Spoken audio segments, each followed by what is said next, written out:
우리를 포기하시지 않으시는 하나님이라는 말씀을 가지고 이 시간 여러분들과 은혜를 나누고자 합니다. 자, 오늘 본문은 예수님이 십자가에서 죽으시고 3일 만에 부활하셔서 제자들에게 나타나셔서 하신 말씀입니다. 그런데 그 첫 번째 말씀이 뭐죠? 우리 19절을 볼까요? 19절 다 같이 읽겠습니다. 이날 곧 안식 후 첫날 저녁 때에 제자들이 유대인들을 두려워하여 모인 곳에 문을 닫았더니 예수께서 오사 가운데 서서 이르시되 너희에게 평강이 있을지어다. 아멘. 자, 예수님이 제자들에게 부활하셔서 첫 번째 하신 말씀이 뭐예요?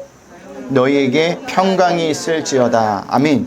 자, 예수님이 왜 제자들에게 먼저 평강을 선포하셨을까? 평강을 선포하신 이유는요, 예수님이 십자가에서 죽으신 이후 제자들은요 평강을 잃어버렸기 때문입니다. 3년 동안 따라다녔던 예수님이 십자가에서 그만 죽고 마셨습니다. 제자들 입장에서 볼 때 예수님은요 십자가에서 죽으시면 안 되는 분이셨어요. 왜냐하면 제자들은 예수님이 예루살렘에 입성한 다음 예수님의 능력으로 로마의 압제로부터 이스라엘을 구원해 줄 줄 알았기 때문입니다. 그래서 다들 한 자리씩 차지하려고 생각도 하고 있었죠. 그런데 예수님이 그만 예루살렘에 입성하자마자 흉악범들에게나 시행되던 십자가형을 받고 죽게 된 겁니다. 그때 제자들은 어떤 생각이 들었을까요? 모든 것이 끝나버렸구나. 내가 기도하고 소망하는 것들이 모두 물거꾼 되어버렸구나 라고 생각했을 겁니다. 그래서 유대인들을 피해 모인 곳에 문을 굳게 닫고 있었던 겁니다. 그런데 그냥 닫은 것이 아니라 헬러 언어를 보면요 걸어 잠근 것을 알고 있습니다. 걸어 잠궈버린 거예요. 아무도 못 들어오게. 이런 행동으로 볼 때 제자들의 마음 상태는요 불안, 초조의 상태였다는 거죠. 또한 막달라 마리아가 예수님께서 살아나셨다는 소식을 전해주었지만 제자들은요 그 사실을 믿지 못해 숨어있는 상태였습니다. 이것을 볼 때 예수님의 제자라는 호칭이 중요한 것이 아님을 우리가 볼 수 있죠. 중요한 것은요 지금 현재 부활하신 예수님을 만나느냐 못 만나느냐, 부활하신 예수님을 믿느냐 믿지 않느냐가 중요하다라는 겁니다. 여러분, 우리가 어떤 직분을 가지고 있는 것 안에 그보다 더 중요한 것은 뭐가 중요하느냐, 내가 예수님을 믿고 그 부활하신 예수님을 나의 구주, 나의 하나님으로 믿는 것이 가장 중요하다라는 겁니다. 출애굽기 1장에 보면 요셉을 알지 못하는 새 왕이 애굽을 다스리게 됩니다. 그런데 그 왕에게 걱정거리가 하나 있었어요. 그 걱정거리가 무엇이었죠? 이스라엘 백성이 많아지는 것에 대해서 걱정이었어요. 한 나라의 왕이 백성이 많아지는 것이, 노예가 많아지는 것이 걱정이에요. 노예가 많아지면 뭐가 좋아요? 일의 노동력이 그만큼 더 많아지는 거지 않습니까? 더 좋아해야 되는 거 아닙니까? 그런데 모든 권력을 가졌음에도 불구하고 왕은 불안해합니다. 이것이 하나님을 모르는 사람의 모습이라는 겁니다. 아무리 많이 가져도야 불안해합니다. 높은 자리에 있어도 불안해요. 이것은 우리도 마찬가지입니다. 부활하신 예수님을 만나지 못한다면 불안한 삶을 살 수밖에 없어요.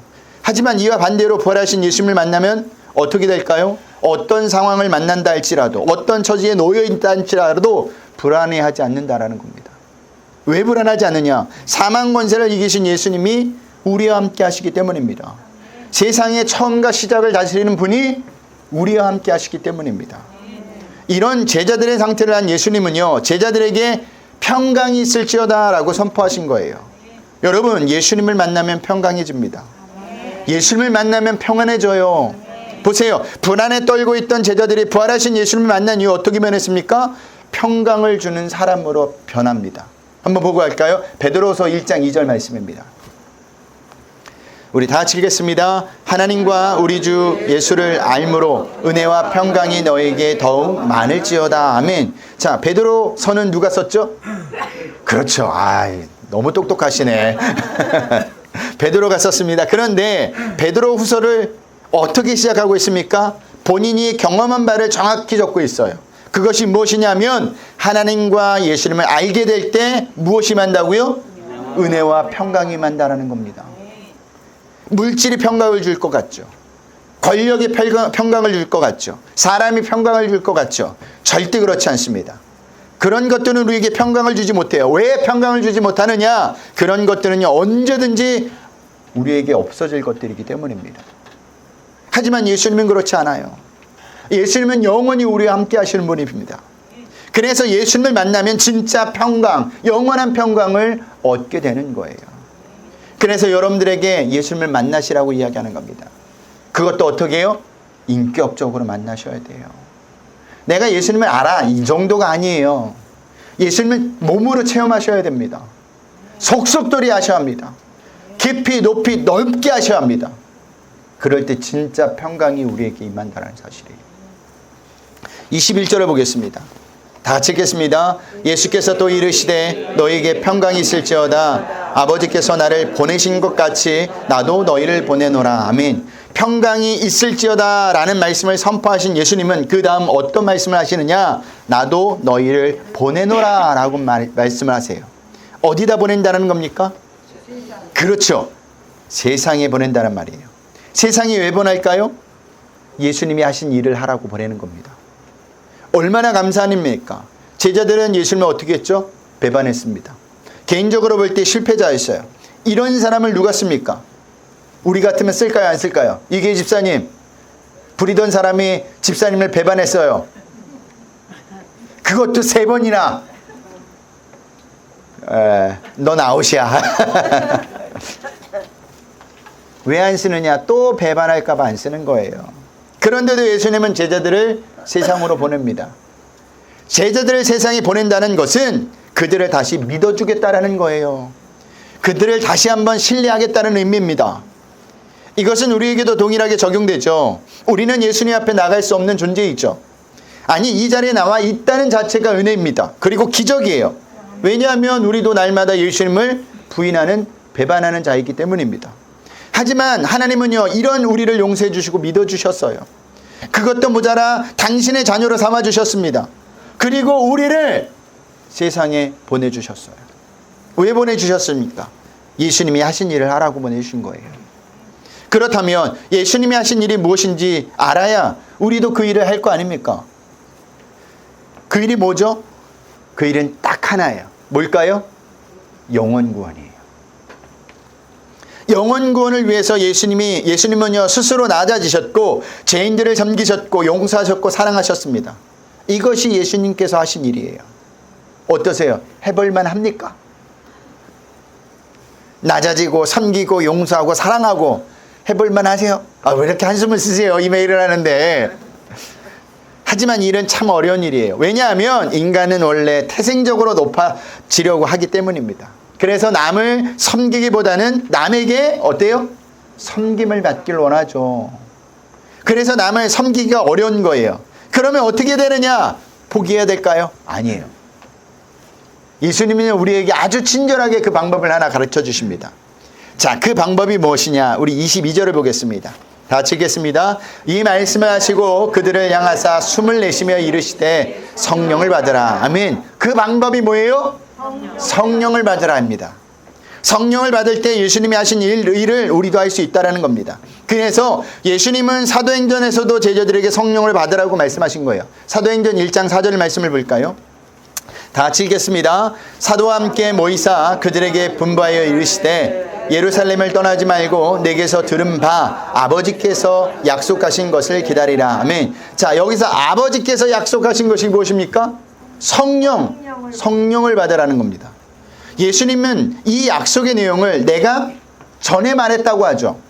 자, 너희도 들었다고 합니다.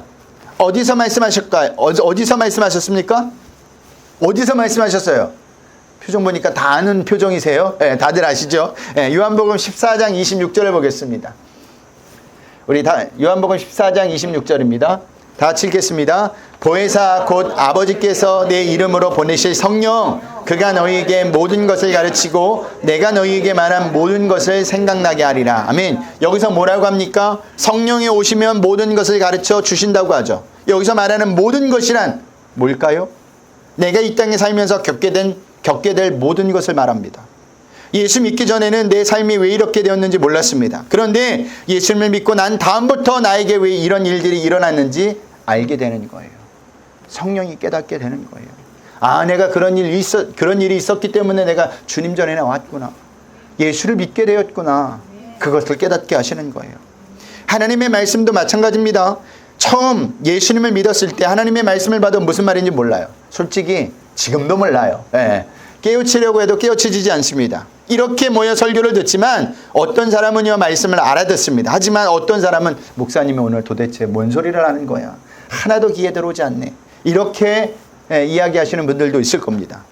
또 하나의 설교라고 생각하는 사람이 있는가 반면 이것은 오늘 살아 역사하시는 하나님이 나에게 하신 말씀이다 라고 듣는 사람도 있을 겁니다. 왜 이런 반응이 나오는 겁니까? 성령을 받고 받지 않고의 차이라는 거예요. 깨닫게 해주시는 은혜가 우리에게 임할 때 가능하다라는 겁니다. 그래서 예수님께서 제자들에게 약속하신 선물 성령을 기다리라고 한 거예요. 자, 그러면 성령이 오셔서 또 무엇을 하느냐? 우리 요한복음 16장 8절에서 11절을 보겠습니다. 예전에 한번 다 봤던 내용인데 다시 한번 보겠습니다. 다 같이 읽겠습니다.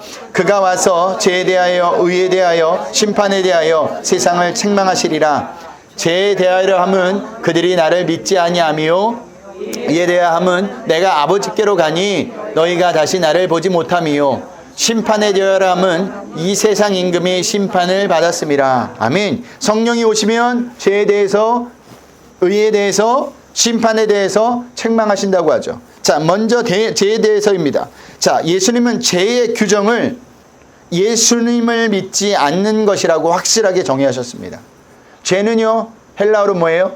하도 많이 들어보셔서 알죠? 그렇죠. 하마르티아입니다. 뭐냐? 관역을 벗어났다는 겁니다.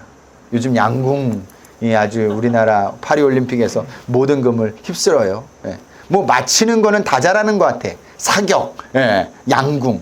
그래서 어느 이게 이 신문 기사에 보니까 우리나라는 총, 칼, 활 이런 것만 잘한다고 이야기하더라고요. 예. 자, 하마르티아는 관역을 벗어나다라는 말입니다. 무슨 말이냐면 하나님의 영광을 위해 존재하는 인간이 자신의 영광을 위해 존재하고 생각하고 행동하는 모든 것을 뭐라고 이야기한다고요? 죄라고 하는 거예요. 인간은 자기 영광을 위해 존재하고 있는 것 자체가 뭐예요? 죄예요. 따라서 예수님만을 의지하지 않는 모든 삶, 여전히 자신의 가능성을 붙들고 있는 삶, 예수님 위에 행복한 길이 있다고 믿는 삶, 돈이나 명예나 자신이나 지식이나 육신의 건강 행복에 이르는 도구로 여기며 그것을 추구하면 모든 삶을 뭐라고 이야기한다고요? 죄. 하나님은요, 우리에게 성령을 보내주셔서 바로 그 죄에 대해서 가르치시고 깨닫게 해주신다는 거예요. 여러분, 죄는요, 도덕적으로 윤리적으로 살지 않는 것이 죄가 아니에요. 하나님이 말한 죄는 하나님으로부터 출발하지 않는 것은, 예수님으로부터 출발하지 않는 것은 모두 죄라는 겁니다. 아무리 예수를 믿지 않고 선한 일을 해도 그것은 뭐예요? 하나님 보실 때 죄예요. 왜냐? 자기 의만 쌓기 때문이에요. 그 일을 쌓을수록 사람은 어떻게 되죠? 교만해져요. 나는 너희와 달라. 나는 이렇게 사는데 너희는 이렇게 살지. 내가 너보다 훨씬 나. 하나님 자리에 자기가 올라가는 겁니다. 그게 죄라는 겁니다. 두 번째, 뭐예요? 의에 대하여입니다. 의에 대하여라면 내가 아버지께로 가니라고 합니다. 예수님이 아버지께로 간다는 것은 무슨 의미냐? 무슨 의미일까요? 십자가에서 죽는 삶을 이야기합니다. 대속의 삶을 의미해요. 예수님은 이 땅에 태어난 목적이 십자가를 지시고 죽으러 오셨어요. 그것을 예수님은 의라고 합니다. 무슨 말이냐면 이 땅에 살면서 하나님의 말씀만 쫓아 죽기까지 순종하는 예수님의 삶이 의라는 거예요. 그런데 우리는 이런 의의 삶을 살 수 있습니까? 말씀만 쫓아 죽기까지 순종한 삶을 살아야 하는데 어때요? 그렇지 않죠. 모든 결정을 하나님의 말씀의 기준을 삼고 결정해야 하는데 어떻게 결정하죠? 나에게 유익이냐 불이익이냐, 내가 편하냐 내가 불편하느냐, 내가 좋느냐 내가 싫으냐. 항상 기준은 여기서 정해집니다. 항상 뭐가 문제예요? 내가 먼저예요. 내가 먼저인 것은요, 의가 아닙니다. 항상 뭐가 먼저야 돼요? 말씀이 먼저야 돼요. 예수님이 먼저야 돼요. 하나님이 먼저야 된다는 겁니다. 성령님이 오셔서 이것을 깨닫게 해주신다는 거예요. 세 번째, 심판에 대하여입니다. 예수님 믿기 전에는 이 세상에 들어올 것이 없죠. 왜냐하면 죽으면 모든 것이 끝난다고 생각하기 때문입니다. 하지만 예수님을 믿고 성령 안에서 성령이 내 안에 오시면 그것을 깨닫게 해주세요. 무엇을 깨닫게 해주시냐? 죽음이 끝이 아니라는 것을. 그 외에 심판이 있다는 것을. 그때부터 인생이 함부로 사라지지 않는 겁니다. 이처럼 성령이 오시면 죄에 대하여, 의에 대하여, 심판에 대하여 깨닫게 하십니다. 그리고 또 무엇을 깨닫게 하시느냐? 우리를 진리 가운데로 인도하신다는 겁니다. 요한복음 16장 13절을 볼까요? 우리 다 같이 읽겠습니다. 그러나 진리의 성령이 오시면 그가 너희를 모든 진리 가운데로 인도하시리니 그가 스스로 말하지 않고 오직 들은 것을 말하며 장래일을 너희에게 알리시리라. 아멘. 여기서 진리가 뭐죠? 그렇죠. 예수님이에요. 우리가 성령을 받으면 우리는 진리를 추구하게 되어 있습니다. 예전처럼 살지 못해요. 왜냐하면 성령이 그것을 깨닫게 하셔서 예수님만을 바라보고 살게 하기 때문이죠. 기준과 가치관이 바뀐다라는 겁니다. 나의 주인이 바뀐다라는 거예요. 그래서 예수님은 제자들에게 성령을 받으라고 한 겁니다. 그렇다면 우리가 가져야 할 관심은 무엇입니까? 사도행전 1장 8절 외우시죠. 시작. 오직 성령이 너희에게 임하시면 너희가 권능을 받고 예루살렘과 온 유대와 사마리아 땅끝까지 이르러 내 증인이 되리라 하시니라. 아멘. 우리가 가져야 할 관심은 뭐예요? 날마다 성령을 받는 겁니다. 그러면 성령을 받는 것이 무엇입니까? 그것은 성령이 오셔서 나의 주인이 된다는 거예요. 나를 다스린다는 겁니다. 이것이 너희가 권능을 받고입니다. 권능을 받는다는 것은요, 병을 고치고 귀신을 내쫓고 복음을 담대히 전하는 가시적인 외적인 능력만을 이야기하는 것이 아닙니다. 권능을 받는다는 것은요, 하나님이 원하시는 삶을 산다는 거예요. 한마디로 하나님의 말씀대로 산다는 겁니다. 여러분들이 하나님의 말씀대로 살고 있다. 그러면 뭐예요? 여러분은 권능을 받으신 거예요. 성령의 권능을 받으신 거예요. 여러분, 내가 손을 얹어서 아픈 사람이 낫는 것만이 권능이 아니에요. 여러분의 삶이 변화되어 하나님의 말씀만 쫓아 살고 예수님만을 바라보는 삶을 사는 것도 뭐라고요? 권능을 받은 삶이라는 겁니다. 보세요. 예수님도 그래서 공생애를 시작하기 전에 뭘 받으셨어요? 뭘 받으셨어요? 성령을 받으셨어요. 마태복음 3장 16절을 볼까요? 다 같이 읽겠습니다. 시작. 예수께서 세례를 받으시고 곧 물에서 올라오실새 하늘이 열리고 하나님의 성령이 비둘기같이 내려 자기 위에 임하심을 보더니. 아멘. 하나님의 성령이 비둘기같이 누구에게 임합니까? 예수님에게 임합니다. 그때부터 예수님은요, 하나님께서 보내신 자의 삶을 살아요. 이전까지의 삶은, 공생의 삶은 없었어요. 예수님의 삶은 자기를 위해 살지 않습니다. 한마디로 행동 하나하나, 말 하나하나 다 하나님이 보내신 사람의 모습으로 살아요. 그런 삶을 증인된 삶이라고 합니다. 그래서 예수님은요, 제자들에게 무엇을 받으라고 한 겁니까? 성령을 받으라고 한 겁니다. 자, 부활하신 예수님이 제자들을 찾아오셔서 이렇게 중요한 말씀을 하시는데 꼭 빠지는 사람이 있죠. 예, 이런 사람은요, 어디에 가도 꼭 있어요. 그리고 나중에서 그 사람은 뭐라고 합니까? 딴소리를 해요. 딴 뒷북을 칩니다. 자, 오늘 본문에 그 사람은 누굴까요? 도마입니다. 우리 24절을 보겠습니다. 다 같이 읽겠습니다. 12 제자 중에 하나로서 디드모라 불리는 도마는 예수께서 오셨을 때 함께 있지 아니한지라. 왜 도마만 그 자리에 없었을까? 그 이유는 예수님이 잡히시고 십자가에서 죽으셨을 때 모든 것이 끝났다고 여겨졌기 때문입니다. 그래서 더 이상 다른 제자들과 함께 있을 이유가 없다고 생각한 나머지 스스로 살 길을 찾아가는 것 같습니다. 그런데 이상한 소문이 들리기 시작한 거예요. 어떤 소문이 들렸죠? 십자가에 달린 예수님이 살아나셨다는 겁니다. 그래서 도마는 제자들이 모여 있는 곳을 찾아가게 되고 거기서 동료 제자들에게 부활하신 예수님을 만나게 되었다는 소리를 듣게 됩니다. 하지만 도마는 부활하신 예수님을 만났다는 것을 어때요? 믿지 않아요. 그가 하는 말을 들어보세요. 25절입니다. 우리 다 같이 읽겠습니다.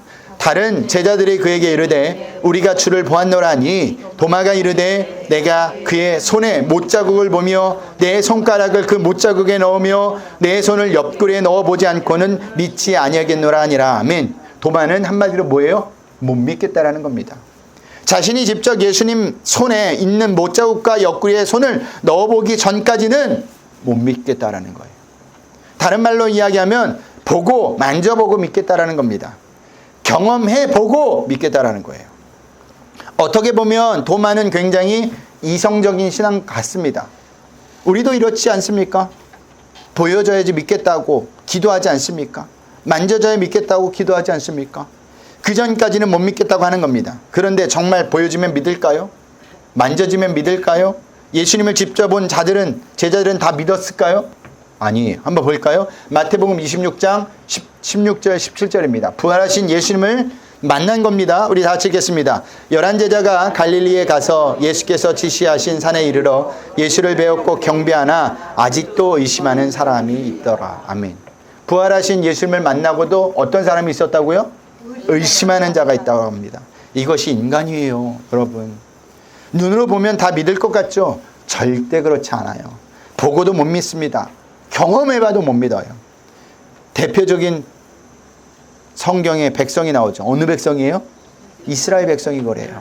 출애굽하기 전에 그들은 이미 하나님의 놀라운 10가지 재앙을 눈으로 보고 체험했습니다. 그렇다면 하나님을 믿고 끝까지 약속의 땅을 가야 하는데 그러지 못하죠. 홍해를 건너고도 몇 날이 못 되어서 하나님께 불평불만을 쏟아냅니다. 언제까지 그럽니까? 언제까지 그래요? 광야 생활 내내. 몇 년이에요 그게? 40년. 우리가 그렇죠. 우리가 예수를 믿지만 여전히 불평불만을 쏟아내는 게 우리의 모습입니다. 이게 우리의 모습이에요. 우리가 여지껏 기도했던 기도들을 보세요. 그 제목들은 보여지는 것 대부분이 만져지는 것이었습니다. 이 세상의 자랑, 안목의 전용입니다. 다 세상 것들이에요. 요한 1서 2장 16절을 볼까요? 다 같이 읽겠습니다. 이는 세상에 있는 모든 것이 육신의 정욕, 안목이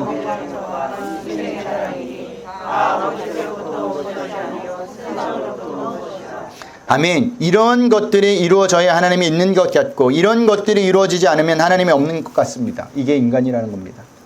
그러니 하나님은 우리가 인정하느냐 하지 않느냐에 따라 존재 여부가 달라지는 분이 아니세요. 하나님은 창세 전부터 계셨고 지금도 계시고 앞으로도 계실 겁니다. 한마디로 하나님은 영원하세요. 그런데도 하나님은 이런 인간을 포기하지 않고 찾아오신다는 겁니다. 우리 같으면 어때요? 에이 또 안 보고 만다 내가 라고 얘기할 텐데 하나님은 포기하지 않으세요. 보세요. 예수님이 어디에 또 나타나시느냐. 26절 볼까요? 다 같이 읽겠습니다. 여드레를 지나서 제자들이 다시 집 안에 있을 때에 도마도 함께 있고 문들이 닫혔는데 예수께서 오사 가운데 서서 이르시되 너희에게 평강이 있을지어다 하시고 아멘. 일주일 뒤에 예수님께서는 다시 제자들에게 나타나십니다. 그런데 나타나신 모습을 보면 도마가 없을 때와 마찬가지로 똑같은 조건으로 나타나세요.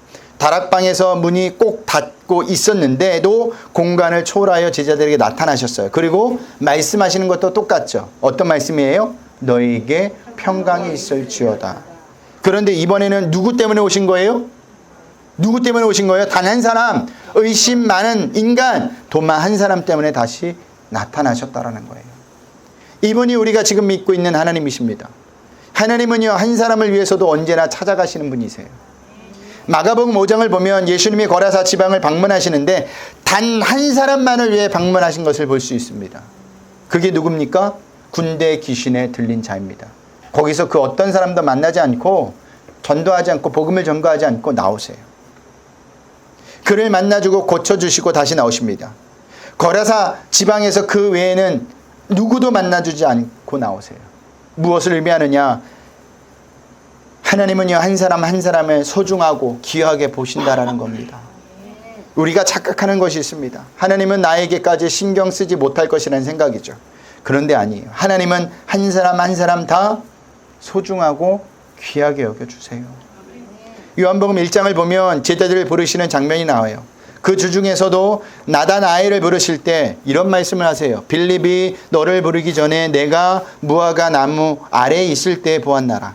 무슨 말이에요? 예수님 이미 나다나엘을 생각하고 있었다라는 말입니다. 또한 예수님께서 도마에게 하신 말씀을 보면 더 확실히 알 수 있습니다. 27절을 보겠습니다. 다 읽겠습니다. 도마에게 이르시되 내 손가락을 이리 내밀어 내 손을 보고 내 손을 내밀어 내 옆구리에 넣어봐라. 그리하여 믿음 없는 자가 되지 말고 믿는 자가 되라. 아멘. 예수님이 도마에게 어떻게 말씀하십니까? 손가락을 이리 내밀어 내 손을 보고 내 손을 내밀어 내 옆구리에 넣어보라고 합니다. 지금 예수님은요, 도마가 동료 제자들에게 말한 대로 해주고 계신 거예요. 이 말을 듣고 도마는 어떤 생각이 들었을까요? 어떤 생각이 들었을까요? 예수님이 어떻게 하셨을까? 내가 이 제자들과 동료들과 한 말이었는데 예수님은 그때 없었는데 어떻게 아셨을까? 베드로가 말했을까? 요한이 말했을까? 빌립이 말했을까? 라는 생각이 들었을 겁니다. 그런데 도마가 미처 깨닫지 못한 것이 있어요. 그것이 무엇이냐? 눈에 보이지 않는다고 해서 그 자리에 예수님이 없는 것은 아니라는 겁니다. 도마가 그렇게 의심하는 말을 하는 순간에도 예수님은 도마와 함께 계셨다라는 사실이에요. 그러니까 도마의 하는 말을 예수님께서 듣고 계셨던 겁니다. 이처럼 예수님은요, 하나님은요, 우리와 늘 함께하고 계세요. 우리가 하나님의 말씀대로 살지 않아도 우리를 버리시는 게 아니라요, 지금도 이 자리와 우리와 함께하고 계시다라는 겁니다. 김병삼 목사님의 책 치열한 복음에 나온 이야기입니다. 지난해 교인들과 함께 미국 교회를 탐방하고 어느 한인 가정에서 식사를 하게 되었습니다. 미국에 이민 와서 어느 정도 성공도 했고 신앙생활도 착실하게 하는 가정이었습니다. 그런데 그 가정의 가족은 아닌 것 같은 어느 자매가 우리에게 식사를 대접하려고 같이 준비하고 있었습니다. 사연을 들어보니 그 자매는 이 가정이 오랫동안 공들여 전도한 분이라는 겁니다. 그런데 그의 처음 반응은 혹시 남편이 목사가 되면 교회를 다닐까? 나는 절대로 교회 안 나갑니다. 전도하지 마세요. 라고 자기에게 이야기했다는 겁니다. 목사인 자기에게. 그런데 놀랍게도 14년 뒤에 그 집 남편이 신학을 공부한 후 목사가 됐다랍니다. 그렇게 해서 그 자매는 하나님의 자녀가 된 거예요. 그래서 목사님이 그 자녀에게 이렇게 말해 주었다고 합니다. 자매님, 당신 한 사람을 위해 남편이 목회를 하게 되었네요. 14년 전 당신이 한 그 말을 하나님께서 듣고 이 일을 행하신 것입니다. 라고 말했다라는 겁니다. 여러분, 하나님은요, 우리가 어떤 말을 하든 다 듣고 계세요. 그렇기 때문에 뭘 잘해야 돼요? 말을 잘해야 돼요. 말에 귀에 들리는 대로 하나님은 이루시는 분이세요. 여러분, 하나님은요, 이처럼 한 번도 우리를 떠난 적이 없어요. 그래서 시편 기자가 이런 고백을 하는 겁니다. 시편 23편 6절 한번 볼까요? 우리 다 같이 읽겠습니다. 내 평생의 선하심과 인자하심이 반드시 나를 따르리니 내가 여호와의 집에 영원히 살리로다. 아멘. 내 평생에 하나님의 선하심과 인자하심은 우리를 떠나지 않습니다. 기준이 우리에게 있기 때문에 하나님의 선하심과 인자함을 볼 수 없는 거예요. 139편 8절도 봅니다. 우리 다 같이 읽겠습니다. 내가 하늘에 올라갈지라도 거기 계시며 수월에 내 자리를 펼지라도 거기 계시니이다. 아멘. 자, 하늘에 올라갈지라도, 천국에 있을지라도, 수월이 어디예요? 지옥 같은, 지옥인데 지옥 같은 상황을 말하는 거예요. 지옥 같은 상황에서도 하나님은 우리와 함께 하신다는 겁니다. 여러분, 하나님은요, 우리가 힘들어하고 있을 때도, 슬퍼하고 있을 때도, 낙심하고 있을 때도, 절망하고 있을 때도, 기뻐하고 있을 때도, 즐거워하고 있을 때도 하나님은 항상 우리와 함께 계심을 믿으시길 바랍니다. 지금도 하나님은 우리와 함께 계세요. 그래서 예수님이 도마에게 이렇게 말씀하시는 겁니다. 29절을 볼까요? 다 같이 읽겠습니다. 예수께서 이르시되 너는 나를 본고로 믿느냐? 보지 못하고 믿는 자를 복되도다 하시니라. 아멘. 무슨 말입니까? 보지 않고 예수님이 살아계시다는 것, 지금도 나와 함께 하신다는 것을 믿는 자가 복되다고 말씀하시는 거예요.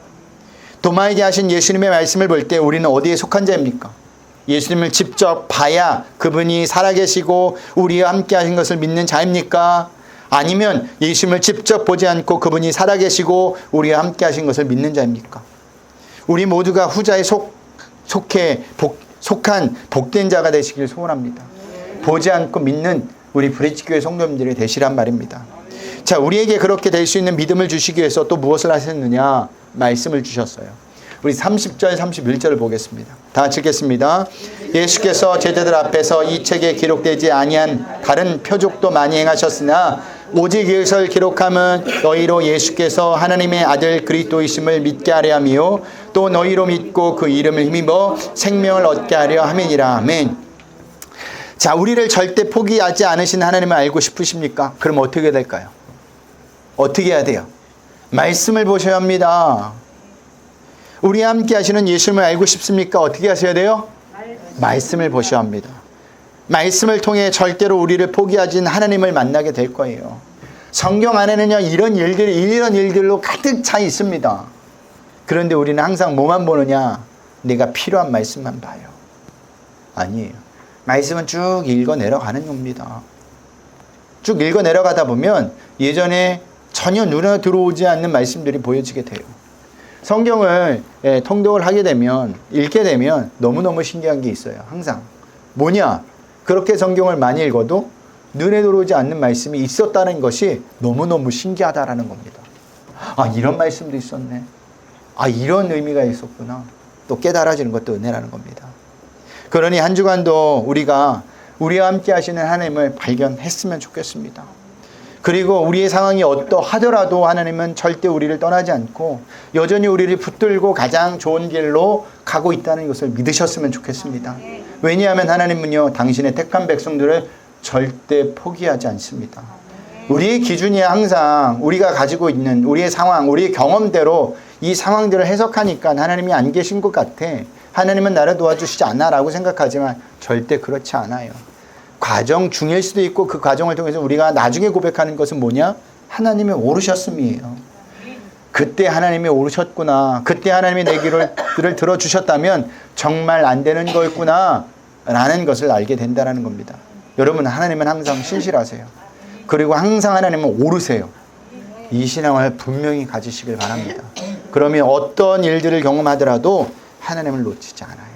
이것을 꼭 기억할 수 있는 한 주가 되시길 주님의 이름으로 부탁드리겠습니다. 우리 하나님 앞에 찬양하겠습니다. 주가 보이신 생명의 길 찬양합니다.